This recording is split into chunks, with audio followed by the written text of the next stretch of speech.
Welcome, Spartans, to Mission Debrief. We are playing every mission of the mainline Halo video game series in chronological order, and talking about our experiences with a little lore sprinkled in along the way. If you'd like to play along with us and have some thoughts read on the show, email us at podcastevolved@gmail.com or drop us a tweet at podcastevolved on the Twitters. We will be talking about the Oni sword base mission from Halo Reach on our next episode. But in this episode, we are debriefing the first playable mission from Halo Reach, Winter Contingency. I'm your host, Colin Perkins, alongside David Arnold. Hello, everybody. And Krista Brown. Something better. I knew she was going to say that. I knew it. It's in the script. You write it, she reads it. All right, noted. Ron Burgundy. Noted. So I mentioned the first playable mission because the first mission in Reach is actually titled Noble Actual, and it's just a big sexy cutscene that sets the stage for the game. But before we kind of dive into everything, we want to first set the stage. This is the first mission debrief of Halo Reach, so we want to talk a little bit about kind of what the game, who developed the game, kind of where it was in the place of history, all that sort of stuff. So Chris is going to give you a quick run through. Okay, the name of the game is Halo: Reach. Correct. The developer is Bungo or Bungie. The original release date was September 14th, 2010, which that seems so long ago. It was. It was so long ago. It doesn't seem that far away. But the prequel released about 10 years after Halo Combat Evolved. There are 11 missions. 9 are playable. The other ones are cutscenes. Very shiny cutscenes. In 2010, some of the games that we were playing and looking forward to are Red Dead Redemption, Mass Effect 2, Limbo, Call of Duty Black Ops, Assassin's Creed Brotherhood, Alan Wake, and Super Meat Boy. What are you? That's a lot of good games. That was a good year for games. Yeah. Holy shit. The current Metacritic score is 91.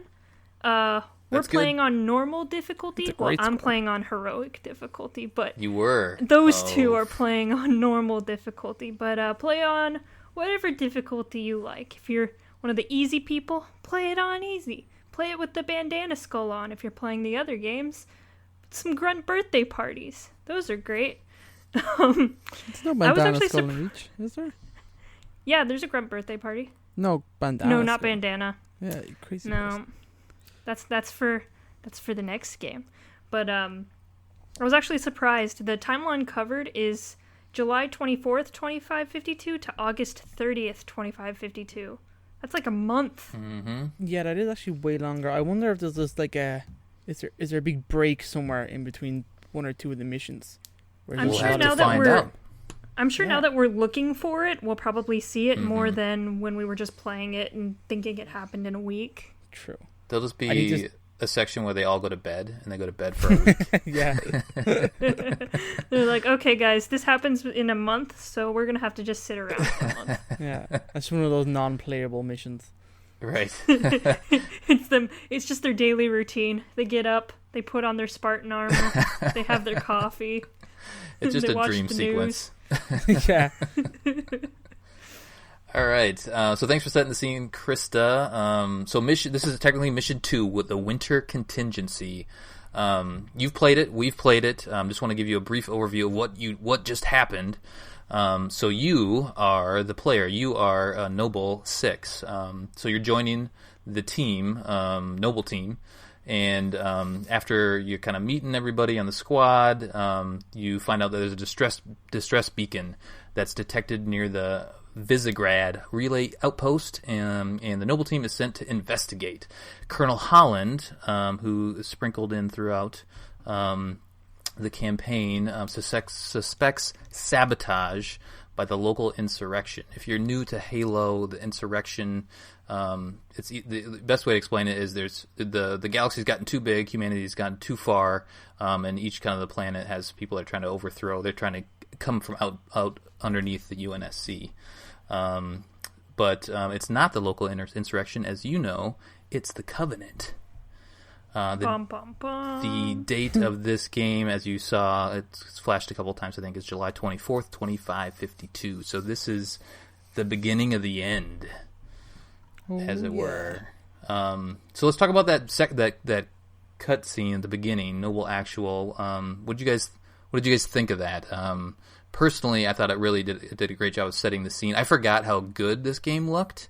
So playing it again, it's like it's 10 years old, but like, wow, this is a really good looking game for the time, and thought it did a great job of just kind of putting you in the place, putting you into Reach as Noble 6. What did you guys think? It's so sexy to have my Spartan back on the screen in cutscenes again. Mm-hmm. It's Yep. great. Armor. Yes. What'd you go with armor wise? Would you guys? I have like some maroon and gold because I'm a Gopher fan, which means nothing to you, David. But Oh no. my armor is pretty ugly. Color wise, I think I've always kind of gone for whitish. Okay. I've gone for the pale colors is what I've liked. So I pretty much have spent most of Reach trying to get George's armor and to build myself into a Spartan 2. So that's kind of the look I have. I have his chest piece. I think it's Gunjar. I think that's the... Krista, you know all the armors because you own all of them. Yeah, Gunjar sounds right. Gunjar, I think that's what it's called. I was looking at it the other day. So they that's don't have his visor, look. though. They don't know. But I do love how I look in Halo Reach. Do you have any armor effects on? God, no, I don't have that kind of money. What does that do? Oh, it's like, you know, when you kill people in matchmaking and they make the like grunt birthday sound, or they have like the green cloud around them, or they have lightning coming out of their bodies. Oh no, I didn't know about this. So that like in all the cutscenes that's going on. No. Does that carry into the campaign, Krista? I didn't think it did. Yeah, it carries into the armor effects? gameplay. Yeah, Oh, cool. I didn't know that. because I get to walk around and I have like lightning coming out of my face. It's great. And you can play as a female. Do they have a female voice as well? Do you Yes, guys know? there is a female voice actor. She's quite good. And do they I change didn't know that for the longest time. Do they change the hymns to hers, like in the dialogue too? Because I remember them saying like he's the new hotness or something like that. Yeah, it's all lady Good. pronouns. Nice, good. They're not assuming anyone's gender. That's good. That was rare for the time. I mean, it's rare even for now, but that was rare for the time 10 years ago. So that's good they did that.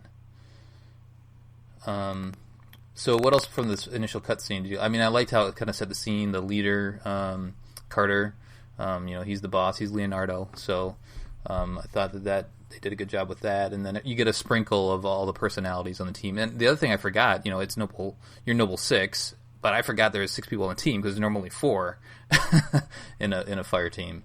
So that took me back a little bit. Like, oh, okay, they got a bigger squad on Noble team.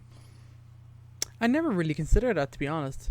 That we're normally like 4-base team. I think great team is 3. I didn't really factor into like the set numbers. So yeah, that most of them are 4, but Noble was 6. And then it's also, I think it is kind of interesting that you're the new guy on the team and all the different kind of dynamics that each character looks at you a different way, and that you don't really know why unless I said talk later on about like the trailer that was released. I can't remember what it's actually called. I'm totally blanking. I think it's Deliver Hope, but I could be totally lying.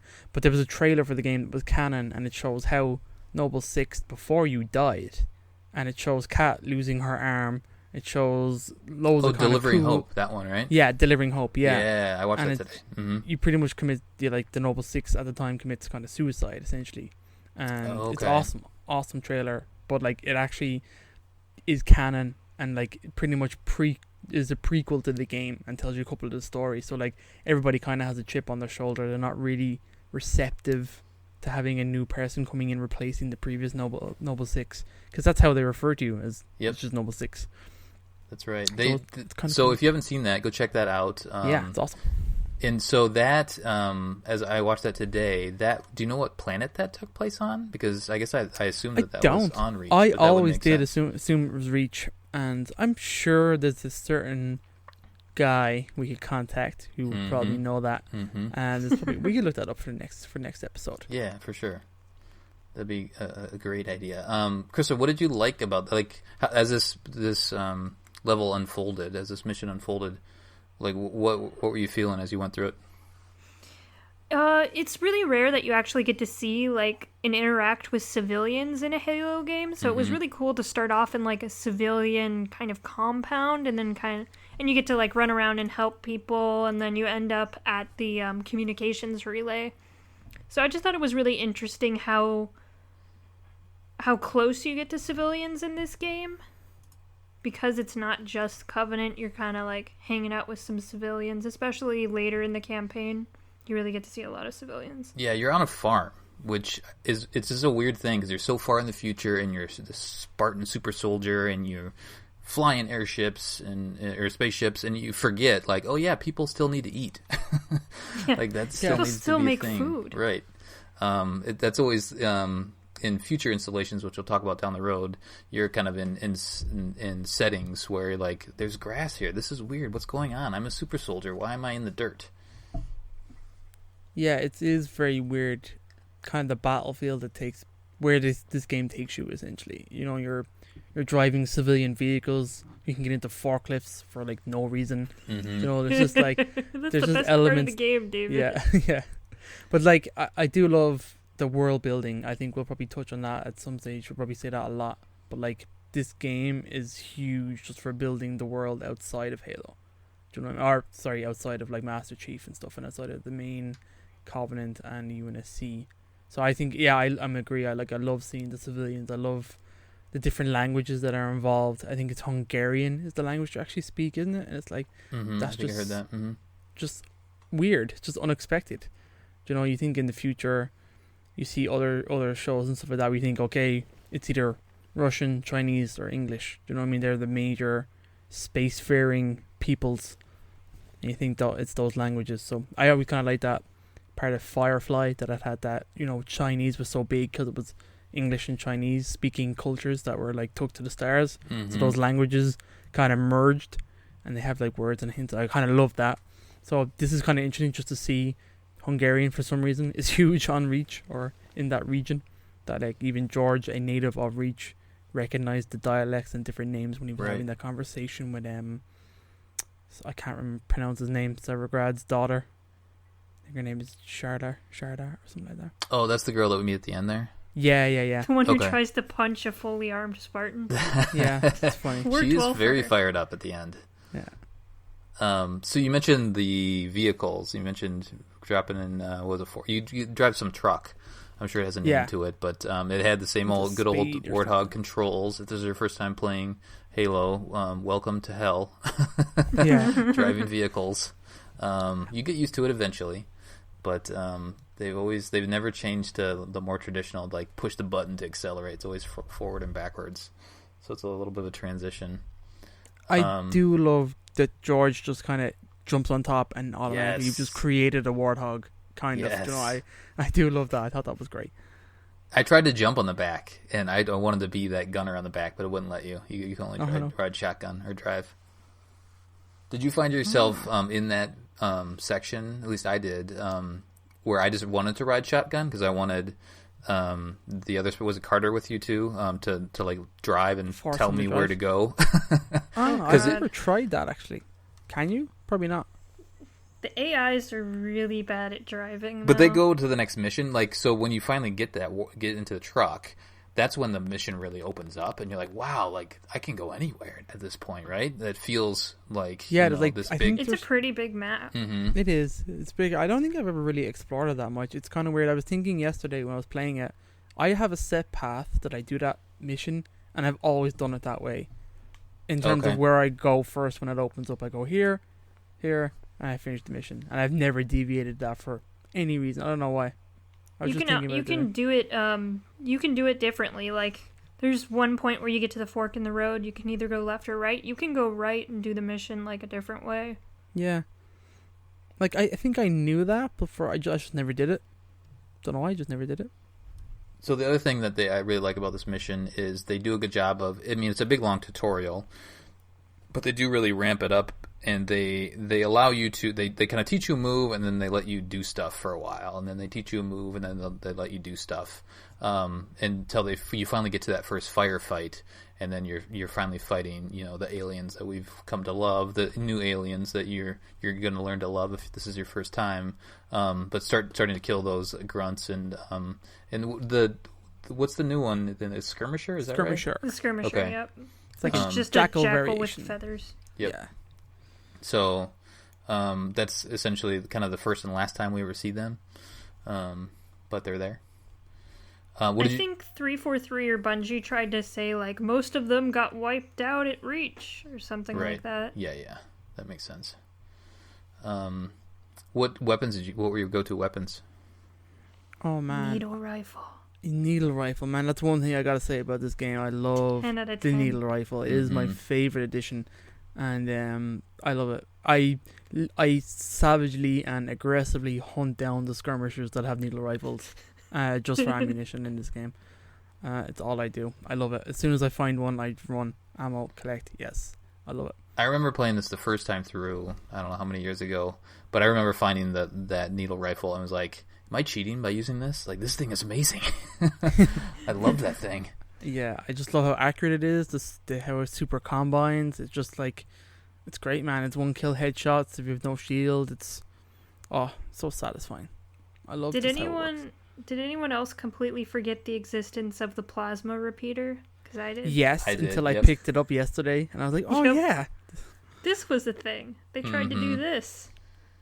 Yeah, so this is going to be proved to be hard. They say, like, this is the first time, because this is like 10 years after. We've already had a bunch of Halo, right? Up until this point, so it's going to be hard to kind of keep everything, like, in order in this. But, there's a lot of these guns in this game that you're not going to see again, which is a weird thing. It is actually weird to think that. But, like, I guess Halo's always been like that, because as soon as Halo 2 came out, you had a bunch of guns you never had in Halo CE. Mm-hmm. And their only thing is like, it wasn't on the Pillar of Autumn, so you never got any of these weapons. Right. You're kind of like, right, okay, fine. One of the arguments for all of the different variations of weapons for Reach is that, well, the Covenant knew that humans were going to be there, so they came with a fully loaded arsenal, whereas Halo CEA, they didn't know humans were going to be there, so they just brought the minimum basic weapons. Sure, that makes sense. I like it. Except they're supposed to go straight from Reach to Halo CE, Krista. Yeah. So yeah, that's true. Yep. Total cop-out. Dang it. It is. Anyway. The vehicle, then the new weapons I generally do like, and I always love the needle rifle in this mission. And then we meet some Sangheili, some elites, and there's some there's some white ones. Yeah. Red. Is that it? Or no, there's at the end there's the red ones, right? I think it depends on your difficulty, but yeah, there's definitely white in normal, and I think red. I do love the classes. I love the whole Zealot class that they brought into Reach. I want to say it was Reach. I mean, the grunts and stuff and enemies were always kind of color coded, but now you feel the differences in terms of, like, these guys' shield's way stronger, he's way more aggressive, or this grunt will do this if he has that color because he's like whatever, a more aggressive type, he throws loads of grenades. I don't know, it's cool. I love the distinction that they brought in to all the units and enemies that you fight. Also, I don't know what it is, but I just love the elites in this game. Like, their just movements are so fluid and interesting. They're hard. They're more difficult. difficult. They're more difficult to shoot. Definitely. They are. Yep. I think they're just super interesting in this game. So yeah, things will get easier next game. These elites are tough. They don't sit still and just take shots to the face like you want them to. They don't go blarg blarg. Blarg blarg. That's right. They're speaking Sangheili, right? Yeah. Mm-hmm. I like that. I like that they went back to, like, languages you don't know yet. Mm-hmm. Yeah, because you can't understand the grunts either. Yeah, like that. That's cool. Yeah, it'll be interesting playing through in chronological order because it'll go back and forth along the way. Where they're speaking a different language or they're speaking English. Let's see how jarring that is playing through. What else, lore-wise, should we be talking about? Like, let's talk about Winter Contingency. What is Winter Contingency? David, what is this? Sure. So this doesn't really come into play till, like, the very end of the mission, where Carter is talking to Colonel Holland at the end, and he's reporting back in, because their communications were cut when they landed, so they've just been fighting the Covenant and haven't reported back yet. So at the very end, Kat kind of has like splices in together the communication and calls Curtin Holland and just says, Covenant are on reach, it's the winter contingency, and then the mission just kind of ends. So the winter contingency is an official United Nations Space Command UNSC emergency plan that deals with situations where the Covenant forces have become aware of or are present at a human colony world. So it's not reach specific. It was first mentioned in UNSC DF Instruction EM 22277 on the 10th of March 2526.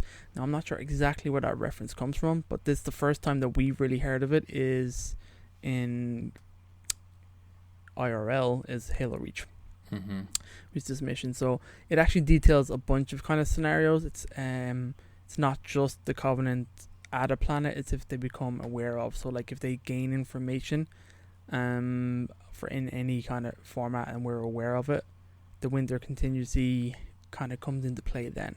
So I think it's like emergency evacuation, it's all this kind of stuff. So you'll see some of it come into play throughout the rest of the game, and I think we can agree it's not a very great plan, but sure, it is what it is. So that was one thing that that took me, that was a little bit of a put off, is this Spartan team that's aware of the Covenant by this point, right? They've been fighting them for a while. They stumble across the Covenant on reach, and they're just like, "Oh, there's the Covenant. Let's shoot them." Like it doesn't seem like the voice acting. I think it's good overall, but they don't really say like, "Oh shit, they're here. This sucks." Yeah, there's a I think disbelief one of the from first George. lines, I forget who exactly says it. I think it's June, but they're like, "The Covenant is on reach." I repeat, the Covenant is on reach. Right. Yeah, so They maybe do like they a have warning. that, but then like kind of in the banter back and forth, they're just like, all right, well, let's just shoot these guys, and then we'll go talk to Colonel Holland, see what he thinks. They are Spartans, though, so they're just kind of They're down pretty to level-headed. business right away. I mean, it's more, I don't know.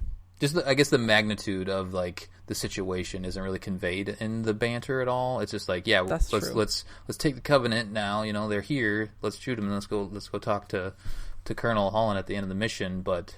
It just doesn't seem like they're. I mean, this is a big deal, right? Like they weren't supposed to find reach.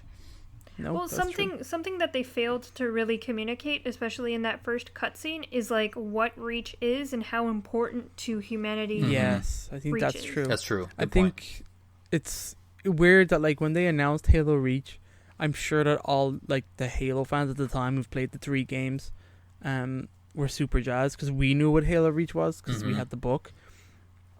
And like the book is like, we always talk it up. It's one of the best. Do you know what I mean? The Halo Reach book, which is kind of a sore point for this game because of the kind of quite large amount of inconsistencies between the book and this game. And we haven't gotten to those yet. Like those will kind of rear they'll their come ugly as head they later come. on. Yeah, but we'll essentially, like if you're not aware, the Halo Reach book is a prequel to Halo CE that was written more or less around the same time as the launch of the first game. So 10 years before this book existed, written by Eric Nyland, and it pretty much details the Spartan-II program and how it kicked off and their first couple of missions. So it's loads of backstory into Master Chief. Oh, it's so good. It's just so good. But there are dates and times of events and where certain characters are and things that take place that do not match up with this game, and it's been a sore point in the community for a long time. But and there is Halsey's journal, and if you haven't found Halsey's journal, like pick that up somewhere along the line as you're playing through this. Find that somewhere and read through that because they do try to kind of patch some of the inconsistencies along the way. They do. Yeah, and 343 tried really hard when they got the franchise to do it as well, but it's really hard to patch together those two stories. There's like a definitive edition, I think, which changes a few things in terms of dates. But, I mean, it is what it is at this stage. I mean, pretty sure we've all just accepted it and kind of moved on.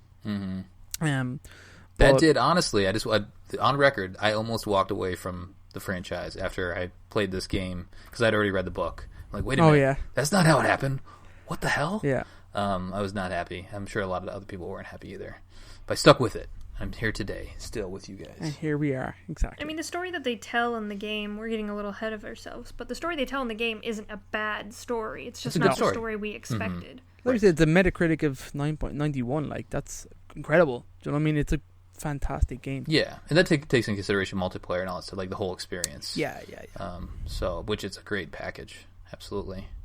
Anything else we want to cover up on the first mission here before we read some? We'll read some community kind of thoughts as well. So we want you to play along with us. We want you to send us your thoughts. We'll share those on each episode as well. Krista, what'd you have? I have a couple things because I have played this game to death. So, one of the things that probably you don't know about is that when you play on Legendary difficulty, Cloaked Spec Ops Elite will spawn near the start of the mission. You'll see him fleeing. It's a brown Spec Ops, so he's not, normally what their color is, which is black. But right as you land your pelicans, or whatever they're called, Hornets? Whatever, Falcons. Falcon. Oh, she's played this game to death, but doesn't know what the Falcons called. I never use the Falcons because they're trash. Anyway. I love them. Anyway, once you land in your Falcon, that's kind of the area he is. You gotta run up and kill him before he turns the corner, and then he'll disappear. And if you manage to kill him on Legendary difficulty, he has a nice, juicy data pad. What does it say? Does it say cool stuff? It says cool stuff. All the data pads say cool stuff. Nice. Are there a lot of Easter eggs? Like Easter eggs? There's like at least one on every mission, I think. I will need to find those. And then another one is that there are 7 possible places for Bob to spawn on this mission. Who's Bob? I don't know. Why does no one know who Bob is? Okay. Why is he in all capitals in the notes? B-O-B. Because it's an abbreviation for Born on Board.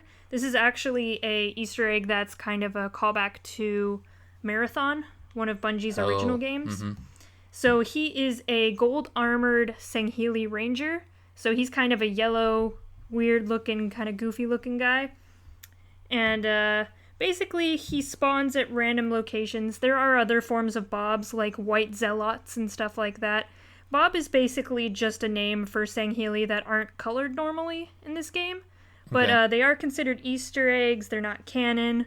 But there are a couple, like, daily challenges to find Bobs and kill them. But basically, it's just a cute little thing that you can do. You can find and kill a Bob. Oh.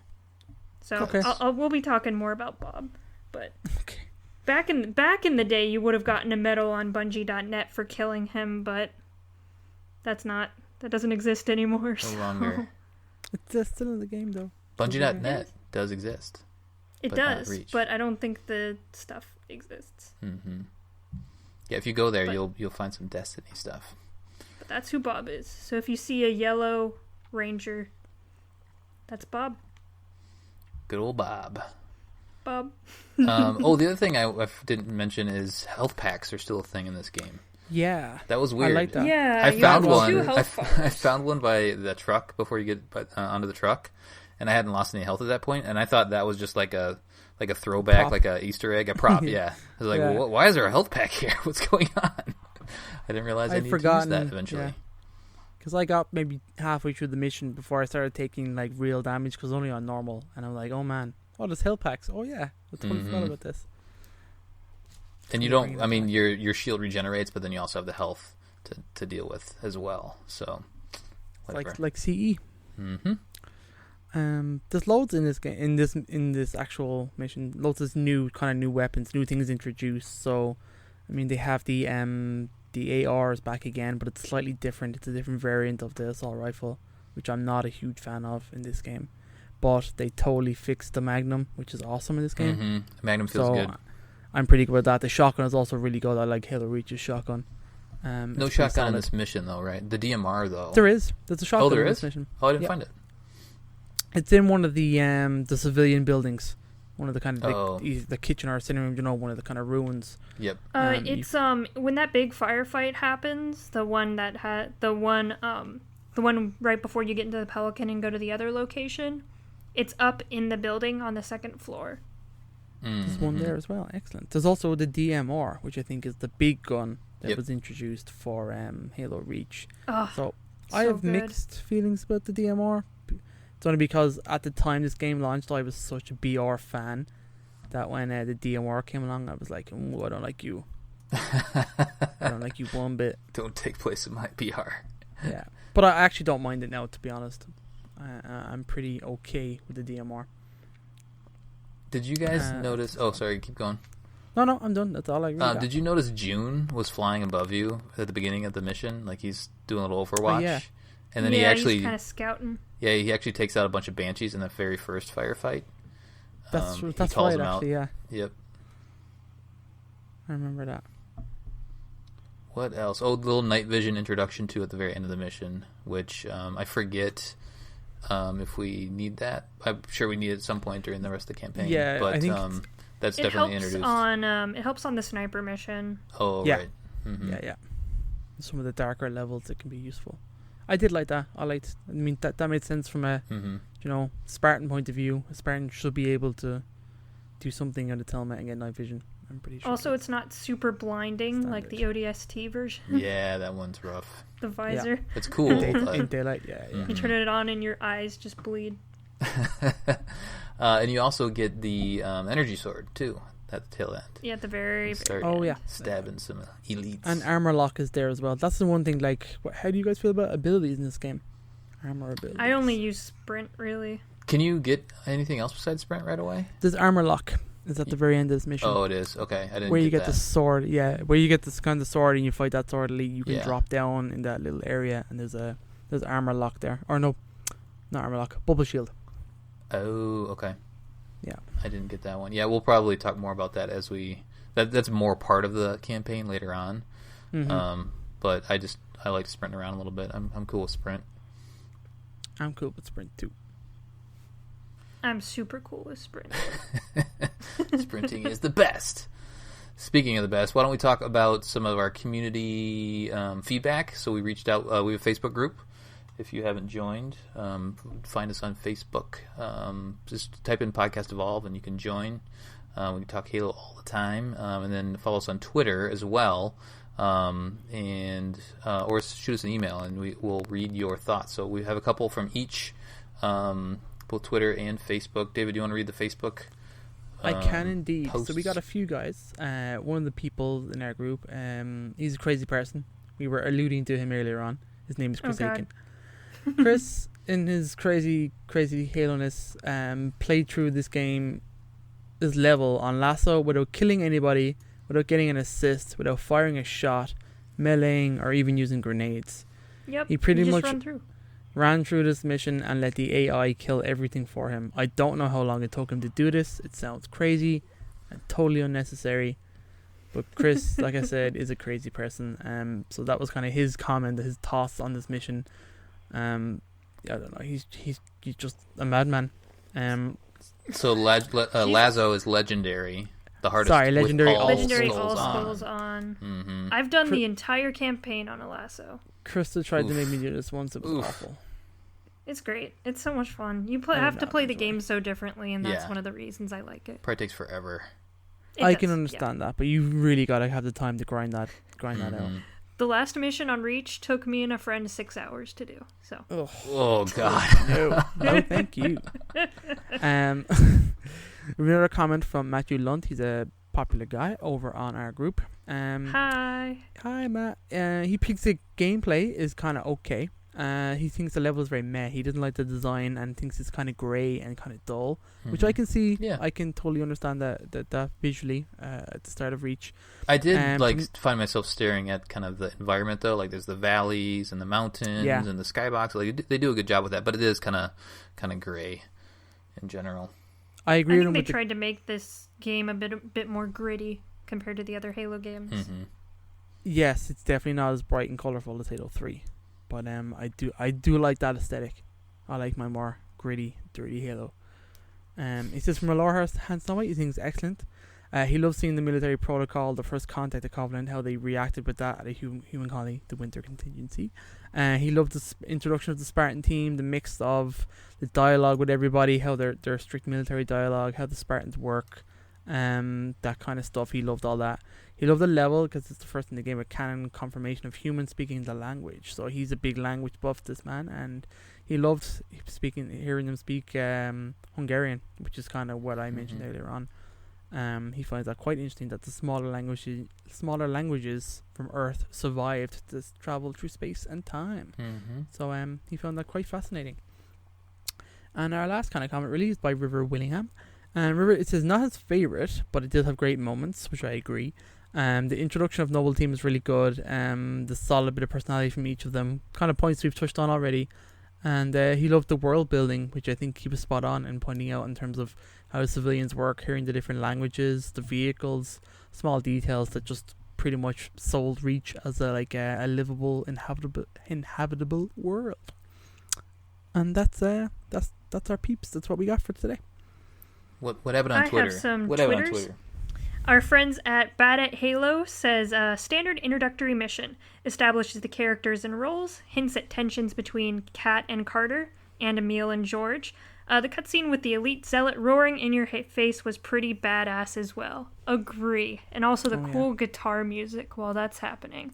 The music was great. We never really called that out. Music is solid in this game. I thought that the elite roaring felt goofy to me.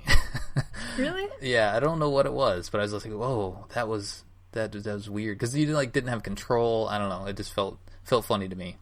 But he just wanted to give you a blarg. Blarg in the face. A blarg in the sure face. Did. That's what this will be called, blarg in the face. Gob from Archive Gob says it set the tone for the game nicely. I really like the suspense it made by not actually seeing the Covenant until a little bit into the mission. Actually, now that I'm thinking about it, that's something all of the Bungie Halos did. Yeah, that's very true. And then our final one was for Forward Unto Dawn. One of the better part of Reach's campaigns is the optional vignettes you get to see or skip, like checking out the debris at the level start. So I don't know about that. Do you guys know about that? Optional vignettes? I need to figure out what those are. I need to figure out what those are too, because I've played this game to death. Because apparently, is it just like looking at things? I think he's just talking about the dialogue that happens between the characters when you're observing certain things. Like you can, at the very start, do you know where you hop off and he says, "Oh, there's a beacon over here." I think if you skip that and just run to the end of the level, it'll skip their conversation. Oh, I thought it was like a cutscene or something. I think that's what he means by the vignettes. I think. Gotcha. Because you can literally run through everything exactly. and you won't get any dialogue. You can skip things, exactly, and skip dialogue in this game. Very cool. All right, well, that will about do it. Any last comments before we close the show, guys? Any last thoughts before we move on to Oni Sword Base? Just this is our first kind of pilot episode in a new kind of series of shows. I just want to say thanks, Colin, for kind of reaching out and getting this going. It was quite fun. I like the idea of little short, snappy little episodes that we can put out, and the idea of replaying everything in chronological order is something I'm sure we've talked about on the show, but like typical, we never did anything about it. So I love this. This is a great idea. So thanks. This is going to be a great bunch of shows, hopefully leading up to Halo what? Halo what? Mm-hmm. Yeah, I've had the little brainchild, and thanks for being receptive. This will be fun to run through everything with you guys. It'll be good to revisit them all of the Halos. Every single Halo. Well, all the FPS Halos. All the good Halos. All right, that will do it for our very first debriefing of Halo Reach's Winter Contingency mission. On the next episode, we'll be covering Oni Sword Base, so it's mission 3 technically. So fire that up, play it, send us your thoughts, podcastevolved@gmail.com, or drop us a tweet at podcastevolved on the Twitters. And we will see you guys next time. Peace. Yes, you will. Evolve. Evolve. Evolved.